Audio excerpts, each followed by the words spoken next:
নমস্কার তোমাকে। নমস্কার। Welcome to our stories of Bengal. তোমার সাথে পরিচয় অনেক দিনের। আজকে মূলত যেটা আমরা আলোচনার বিষয় সেটা হচ্ছে 1946 সালের কলকাতার দাঙ্গা, যেটার জন্য স্টেটসম্যান বলেছিল dead men's city Kolkata.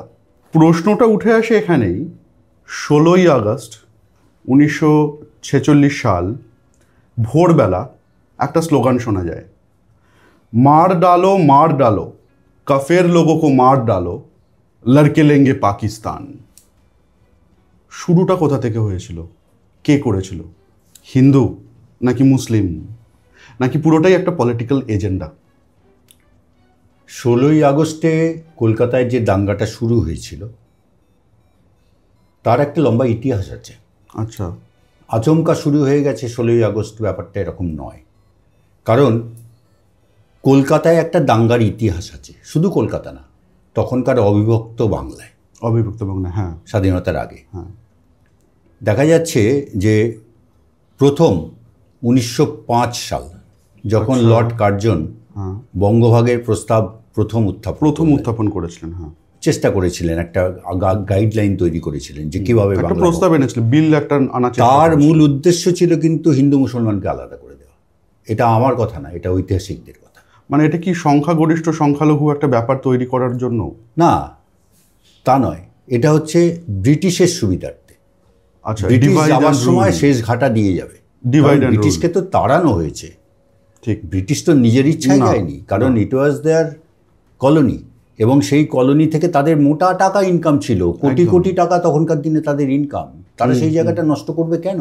Exactly. কিন্তু বাধ্য হয়েছিল, শেষ পর্যন্ত তারা ওই পরিকল্পনাটা করেছিল, যেটা up to Lord Mountbatten in 1947 শুরু পর্যন্ত সেইটা কিন্তু কন্টিনিউ করেছিল। আমি সেই ইতিহাসে যাচ্ছি না, সে একটা লম্বা ইতিহাস। কিন্তু ওইখান থেকে সূত্রপাত। তারপর 1914 একটা দাঙ্গা হয়েছে, 1918 হয়েছে, 23 হয়েছে, 26 হয়েছে একটা ছোট দাঙ্গা, 43 হয়েছে, তার আগেও একটা হয়েছে, 30-31 নাগাদ একটা হয়েছে। মানে সবটা যে কলকাতা হয়েছে তা না, কোথাও বিক্ষিপ্তভাবে হয়েছে, নোয়াখালীতে হয়েছে, কখনো ঢাকায় হয়েছে, কখনো ময়মনসিংহে হয়েছে, এইভাবে। কিন্তু নোয়াখালীতে তো তারপরেও হয়েছে, আমাদের এটা রিপার্কেশন ওখানে হলো। এক্স্যাক্টলি। তো দাঙ্গার ইতিহাসটা একটা লম্বা ইতিহাস।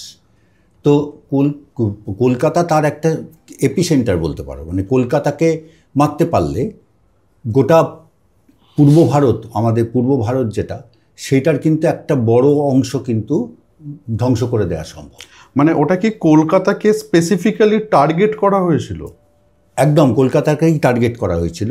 প্রথম কথা হচ্ছে কলকাতায় হিন্দু মেজরিটি, কলকাতা একটা সাংস্কৃতিক সিটি, সাংস্কৃতিক জগৎ, সেখানকার মানুষ শিক্ষিত, হিন্দুরা শিক্ষিত, হিন্দুরা কালচার্ড, অনেক বেশি সংস্কৃতি মনস্ক মানুষ সেখানে থাকে, শিক্ষার প্রসার আছে কলকাতায়। কলকাতা একটা আপরাইজিং সিটি তখন, আস্তে আস্তে গড়ে উঠছে একটা শহর, ডেভেলপিং সিটি বা ডেভেলপিং ওয়ার্ল্ড বলতে পারো, সুন্দর।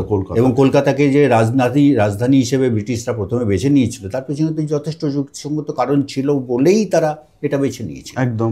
সুতরাং সেই কলকাতাকে যদি ধ্বংস করে দেওয়া যায় তাহলে কিন্তু মুখ থুবড়ে পড়বে বাংলা, কারণ তখন এত বড় শহর তো আর অবিভক্ত বাংলায় কোথাও ছিল নেই। তার মানে এটা পুরোটাই একটা পলিটিক্যাল এজেন্ডা যদি ইনিশিয়ালি দেখা যায়, ব্রিটিশের পলিটিক্যাল এজেন্ডা। ব্রিটিশের পরে ব্রিটিশ সেটাকে পজ হিসেবে ব্যবহার করলো মুসলমানদের। এটা হচ্ছে প্রাথমিক ব্যাপার। এইবারে মুসলিমদের শুধু টার্গেটেই এটা করে দেওয়া হলো যে হিন্দুদের খতম করো। হ্যাঁ, 16ই আগস্টে যেটা হলো, 16ই আগস্টে ডাইরেক্ট অ্যাকশন ডে, প্রত্যক্ষ সংগ্রাম এর ডাক দেওয়া হয়েছিল মুসলিম লীগের পক্ষ থেকে। সেটা হয়েছিল, মুসলিম লীগ তো আগেই ফর্ম করেছে, সেই মুসলিম লীগ যেটা নাকি মুসলিমদের নিজেদের মধ্যেই ভালোভাবে জায়গা করে নিতে পারেনি। প্রাথমিকভাবে তাই ছিল, কারণ বেঙ্গল আমাদের মানে অবিভক্ত বাংলার ইতিহাস যদি দেখো, সেখানে কিন্তু হিন্দু মুসলিমের মধ্যে বিদ্বেষের সম্পর্ক কোনোদিন ছিল না। কেউ কখনো ভাবেনি ও মুসলমান ও হিন্দু, ভাই ভাইয়ের মতো, সত্যিই ভাই ভাইয়ের মতো থাকতো একটা সময়। বুঝতে পেরেছি। যেটা আমরা পরবর্তীকালে পূর্ববঙ্গের বহু অঞ্চলেও কিন্তু দেখেছি, এখনও কিন্তু পূর্ববঙ্গের কিছু অঞ্চলে সেই চেহারাই আছে, কোথাও কোথাও এখনও আছে। আমার আত্মীয়স্বজন যারা আছে তাদের মুখ থেকে, বন্ধু বান্ধব যারা আছে তাদের মুখ থেকে যা শুনি, যে কিছু অঞ্চল এখনও আছে যেখানে কিন্তু হিন্দু মুসলিমের মধ্যে সম্পর্ক আজও ভালো। সব মুসলমান খারাপ, সব হিন্দু খারাপ, এমন তো হতে পারে না। একদমই না। এইবারে ধরো সেই পিরিয়ডে তখন এই কলকাতাকে বেছে নেওয়া হলো 16ই আগস্টের ডাইরেক্ট অ্যাকশন ডের জন্য। তার কারণ হচ্ছে মুসলিমরা, মানে মুসলিমদের পক্ষ থেকে তখন অবিসংবাদী নেতা মোহাম্মদ আলী জিন্না, তিনি এই ডাকটা দিয়েছিলেন মুম্বাইতে বসে।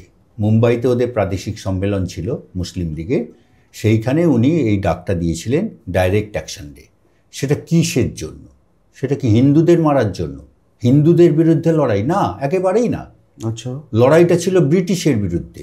যে ব্রিটিশ আমরা বিভাজন চাইছি, ভারতবর্ষের বিভাজন চাইছি, আমরা একটা আলাদা রাষ্ট্র চাইছি, ব্রিটিশ সেটা হতে দিচ্ছে না। জওহরলাল নেহরু গান্ধীজির সঙ্গে হাত মিলিয়ে ব্রিটিশ সেটা হতে দিচ্ছে না, এটা ছিল ওদের অভিযোগ। আলাদা রাষ্ট্র বলতে কি পাকিস্তান?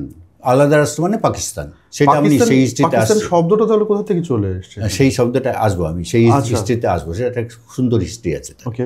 কিন্তু যেটা হলো সেটা হচ্ছে যে ওরা এই মোহাম্মদ আলী জিন্না যে ডাকটা দিলেন যে ব্রিটিশ সরকারকে চাপে ফেলার জন্য, আচ্ছা, যাতে করে তারা পাকিস্তানটা দেয়। কারণ শেষ দিকে কিন্তু ব্রিটিশ বিভাজনটা যাতে না হয় সেটা কেউ কেউ চেষ্টা করেছিল, মানে ব্রিটিশের দিক থেকে কেউ কেউ চেষ্টা করেছিল, কিন্তু সেটা হবার আর তখন আর হাতের জায়গা ছিল না, খেলা চলে গেছে, তখন কিছু করার নেই।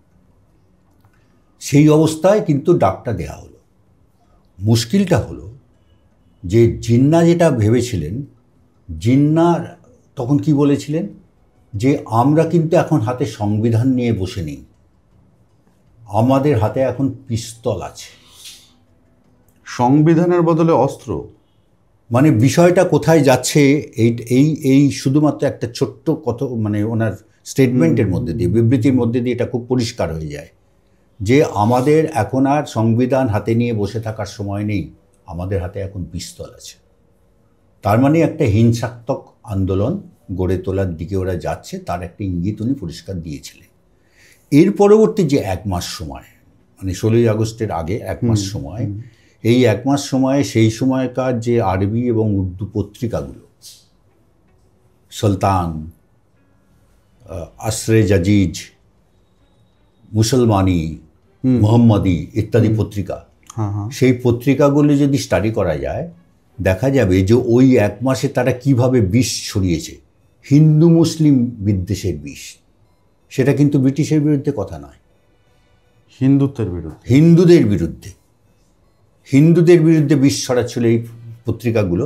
তার মানে প্রপাগান্ডা চলেছে, প্রপাগান্ডা। তার মানে কি? তার মানে হচ্ছে এর পেছনে মানে মুসলিম লীগ নেতৃত্ব ছিল, একদমই তাই, নাহলে এই কাগজগুলো এরকমভাবে প্রচারে নামতে পারতো না।